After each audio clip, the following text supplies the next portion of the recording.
Hello! Je suis en recharge. Regardez. Hello les gars, du coup j'espère que vous allez bien. Comme je vous l'avais dit, aujourd'hui c'est une petite FAQ pour vous répondre aux questions que vous m'avez posées sur Instagram. En tout cas moi je suis trop contente de vous faire cette première vidéo. C'est une grande nouveauté pour moi, j'étais un peu stressée parce que j'ai pas l'habitude des caméras etc. Mais je suis trop contente de vous partager mon expérience et que vous en sachiez un peu plus sur moi. Alors du coup, première question qui m'a été posée.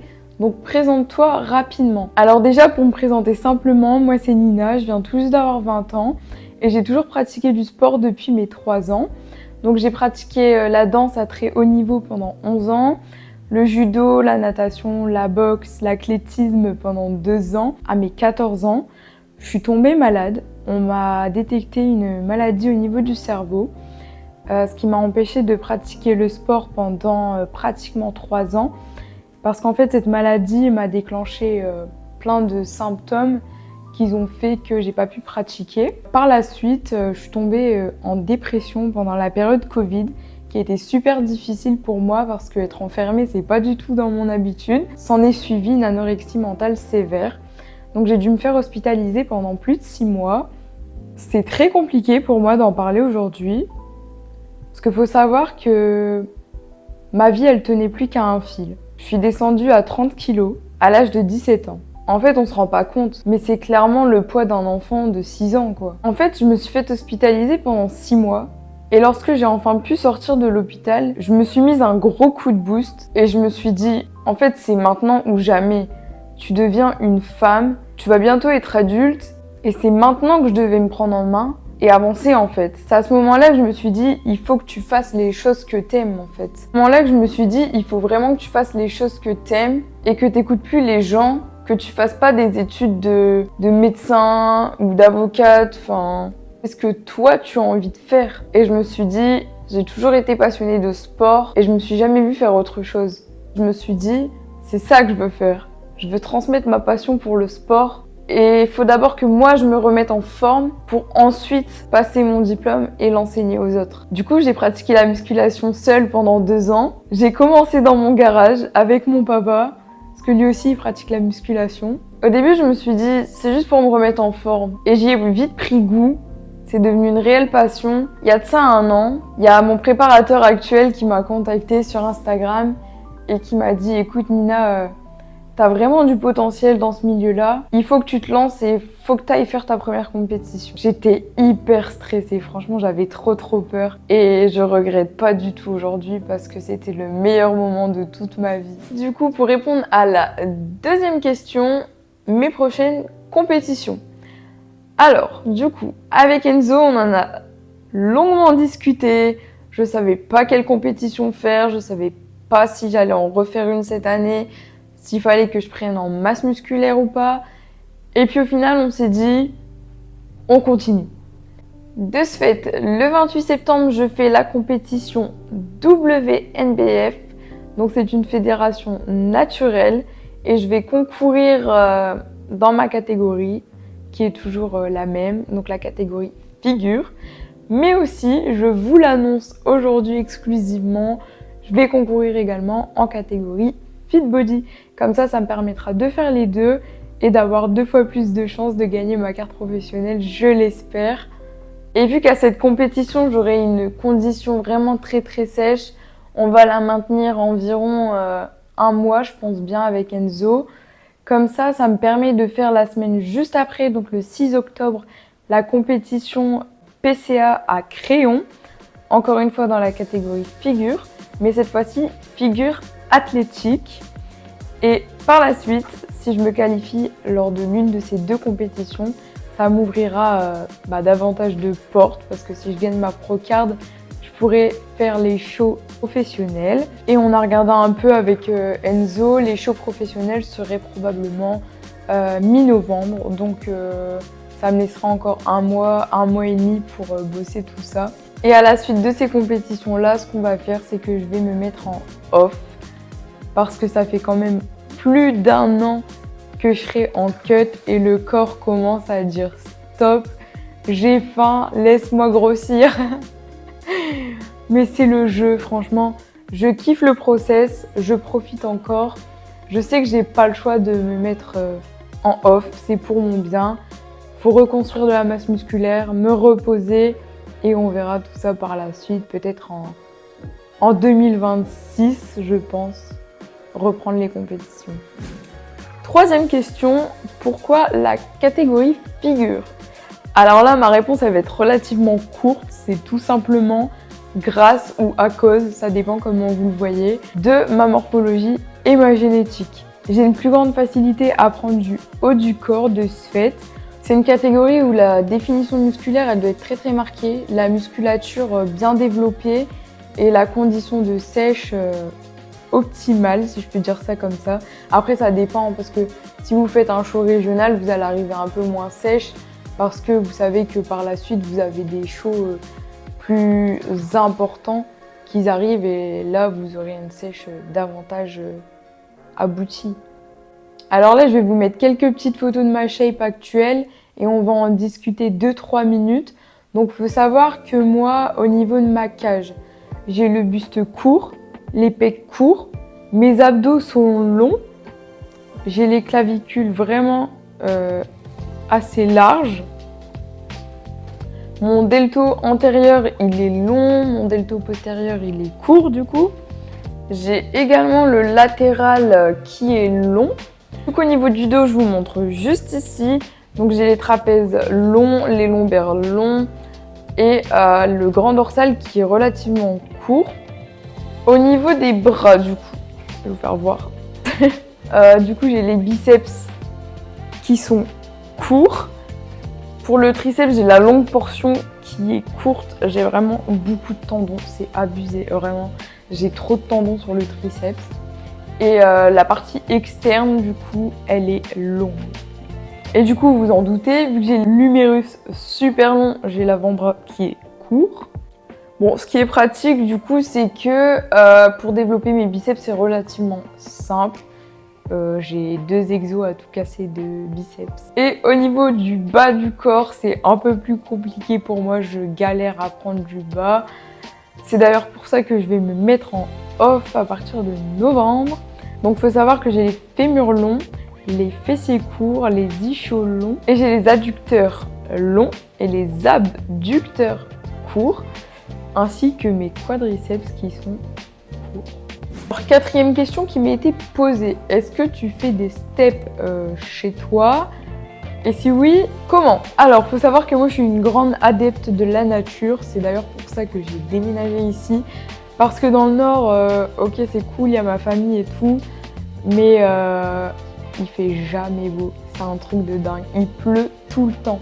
Du coup j'ai déménagé sur Bordeaux pour le beau temps, la bonne humeur.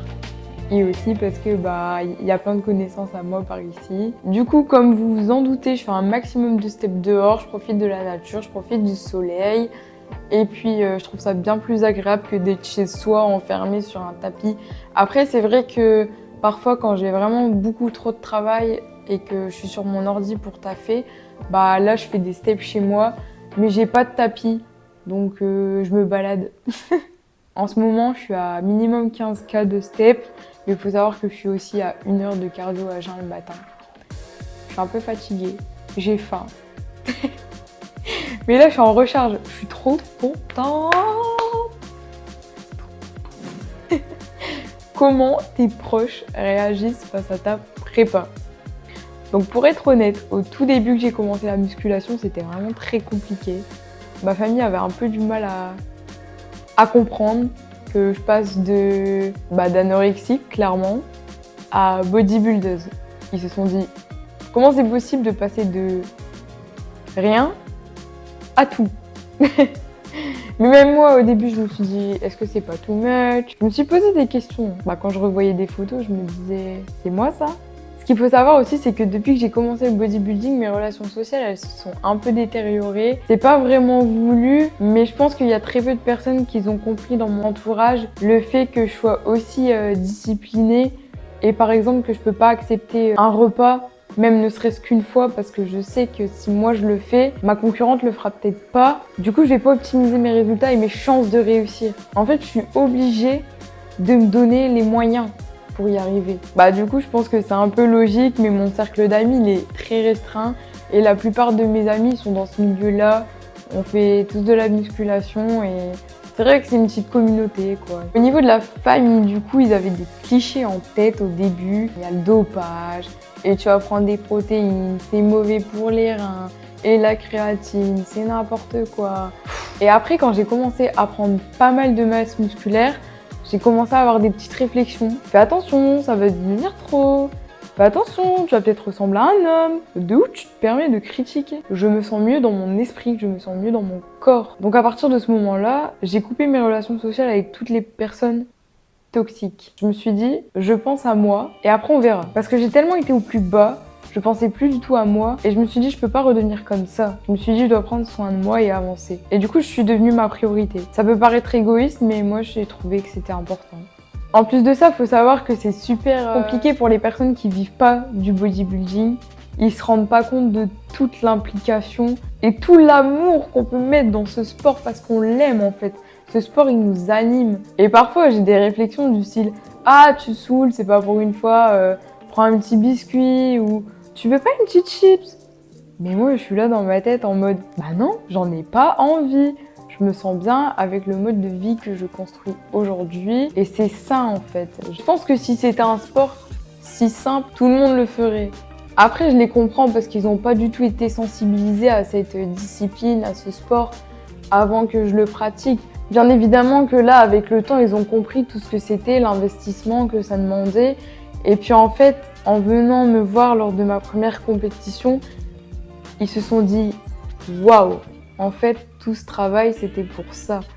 Et je pense que ça a créé un genre de déclic dans leur tête. Et à partir de ce moment-là, ils m'ont beaucoup plus soutenue.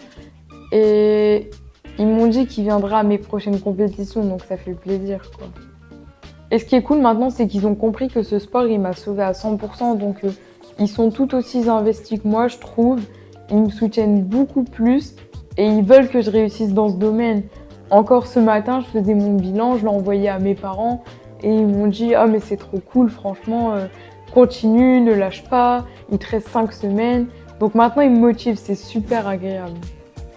6e question, alors comment j'envisage la suite? Donc comme je vous l'ai dit avec Enzo, on a longuement discuté et le mieux à faire, ce serait pour moi de faire un off-saison à partir de novembre. On ne sait pas encore pendant combien de temps, mais je pense minimum 1 an. Le temps de grossir, prendre en masse musculaire, avoir plus de maturité et avoir encore une meilleure condition d'ici 1 an ou 2 pour remonter sur scène. Et j'espère que ce sera pour des pro shows, ce serait vraiment incroyable. Et quoi qu'il en soit, par la suite, je sais que je vais remonter sur scène, ça, il n'y en a aucun doute. J'adore la discipline que m'enseigne ce sport et puis franchement, quand je suis sur scène, c'est que du kiff, que du plaisir. Ce sport m'anime, clairement, ce sport m'anime, c'est incroyable. Et en fait, ce sport, il est même super intéressant au niveau du développement personnel. Vous apprenez plein de choses sur vous-même parce que vous êtes souvent forcé à aller dans vos retranchements. Vous devez vous pousser à aller de l'avant pour atteindre votre objectif. Donc en fait, c'est super intéressant. J'ai envie de dormir avec les glucides. C'est grave. De quelle couleur sera mon bikini? Mais je vais pas vous le dire. Tout simplement, je garde la surprise pour le show. 8e question, qui me motive? Alors déjà, number one, mon coach, vraiment. Big cœur sur toi si tu regardes cette vidéo parce que c'est à toi que je dois tout, vraiment. Et si tu m'avais pas pris par la main, je serais peut-être pas là aujourd'hui, donc merci pour tout. Ensuite, bien évidemment, il y a ma famille qui me soutient à 100%. Maintenant, ils sont derrière moi tout le temps et c'est super cool. Et maintenant, il y a vous. Je suis trop contente de vous avoir. Je sais qu'on n'est pas beaucoup. Sur mon compte Insta, on doit être 1800, je pense. Mais ça me fait déjà trop plaisir et j'espère que par la suite, il y aura de plus en plus de personnes qui viendront me suivre. En tout cas, moi, je partage ma bonne humeur, mes conseils et ma prépa. ainsi que mes coachings. En tout cas, je tenais à vous remercier aussi pour tous les messages bienveillants que je peux recevoir sur Insta. Ça me fait trop plaisir et c'est trop gentil. Ensuite, qui me motive? Donc bien évidemment, je m'inspire aussi des plus grandes. Je sais pas si c'est bien parce que du coup, je fais que de me comparer à elles alors qu'elles ont peut-être 10-15 ans d'expérience. Du coup, je sais que c'est pas bien, mais d'un côté, je trouve ça bien parce que ça me motive à tout donner pour leur ressembler. Donc je vous mets quelques physiques que j'aime bien par ici, tac tac tac. Du coup dans ma caté j'adore Manon Duty, si tu passes par là je suis fan de toi. Après il y a Peyton Dutcher, il y a Lorraine, il y a Camille Fajol. Enfin j'ai pas mal de filles que je suis du coup et qui m'inspirent, voilà. Bon j'avais trop faim, du coup je suis allée mettre cuire mon riz, miam. Du coup une 9e question, combien de repas par jour je fais? Donc, il faut savoir que depuis 1 an, depuis que je suis suivie par mon prépa, j'ai 6 repas par jour. Donc, je mange à peu près tous les 2h30, 3h. Par contre, là, c'est une dinguerie comment j'ai trop faim. Je suis à 5 semaines de la compétition, ça devient vraiment dur.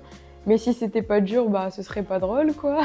Faut le faire, on n'a pas le choix, c'est le process. Et puis, non, en vrai, ça va, je kiffe. 10e question, est-ce que c'est pas trop dur psychologiquement?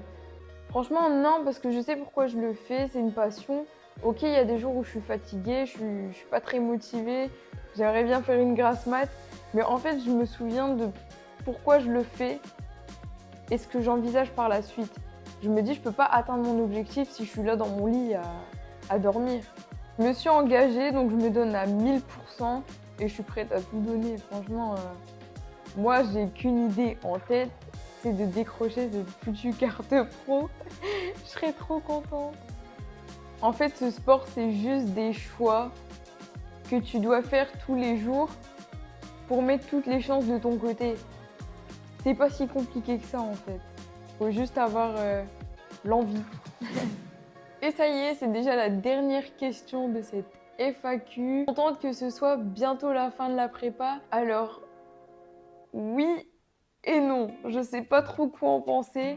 Non, parce qu'en fait, je suis très nostalgique, j'adore tous les moments que je passe en prep. Ok, c'est dur, mais ça me renforce psychologiquement, mentalement, mais aussi physiquement. Et d'un autre côté, oui, je suis un peu pressée que ce soit la fin, parce que j'ai hâte de voir les résultats, je suis trop impatiente, vraiment. Je suis surexcitée comme meuf, c'est abusé. Je suis contente aussi parce que ça va me permettre de me reposer un petit peu, faire des sorties, parce que là, j'ai vraiment coupé toutes mes relations sociales, je sors plus. Je suis juste focus sur mon objectif. Du coup, ça me ferait super plaisir de faire des petites sorties avec mes amis, voir ma famille, profiter un petit peu. Et puis être d'attaque pour 2026, quoi, parce que y a encore du taf à faire. Et faut pas se le cacher, bien évidemment, que une prépa, c'est super éprouvant mentalement et physiquement. Donc là, à partir de novembre, ça va faire du bien. Voilà.